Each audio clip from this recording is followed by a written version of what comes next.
Guys আমি বৰ্তমান যাবলৈ লৈছোঁ নৱগ্ৰহ মন্দিৰত আৰু মোৰ লগত দাদা আছে।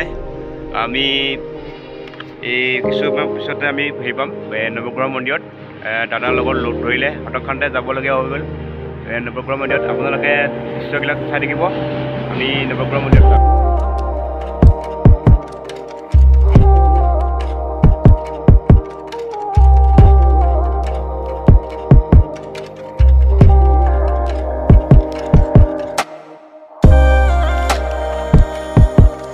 গাইজ ফাইনেলি আমি নৱগ্ৰহ মন্দিৰত আহি পালোঁ। মোৰ লগত আছে 3জন দাদা।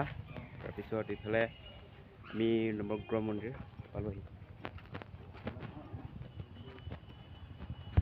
এতিয়া নৱগ্ৰহ মন্দিৰৰ ভিতৰত সোমাই যাওঁ আমি।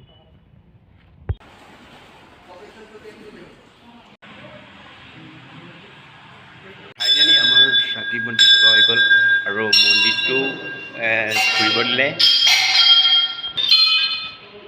এতিয়া বৰ্তমান দাদাসকল আছে। অকণমান মন্দিৰটোৰ বিষয়ে আপোনালোকক। মন্দিৰটো হৈছে আমাৰ দৰং ওদালগুৰি জিলাৰ ব্ৰাহ্মণ সভাৰ হয়, এইটো এটা আপুৰুগীয়া সম্পত্তি। হয়। ইয়াৰ পূব মংগলৈ শাখা ব্ৰাহ্মণ সভাৰ অন্তৰ্গত স্থানত হয়, প্ৰতিষ্ঠা হৈছে। হয়, এয়া সম্পূৰ্ণ ৰাইজৰ দান বৰঙণি। অৱশ্যে চৰকাৰৰ এটা ইয়াত সহায় সহযোগ আছে। হয়, আৰু বৰ্তমান ইয়াত আমাৰ 6গৰাকী পুৰোহিতে হয়, পাৰ্ট টাইম, অৰ্থাৎ 3গৰাকীয়ে এটা সপ্তাহ, 3গৰাকীয়ে এটা সপ্তাহ, এনেকুৱা ধৰণে তেওঁলোকে তাৰমানে পৰিচালনা কৰিয়েই আছে। হয়। আৰু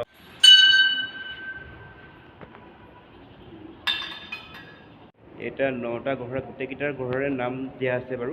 তাতে বঢ়িয়াকৈ কথাখিনি কৈছে। এই আছিল নৱগ্ৰহ মন্দিৰ।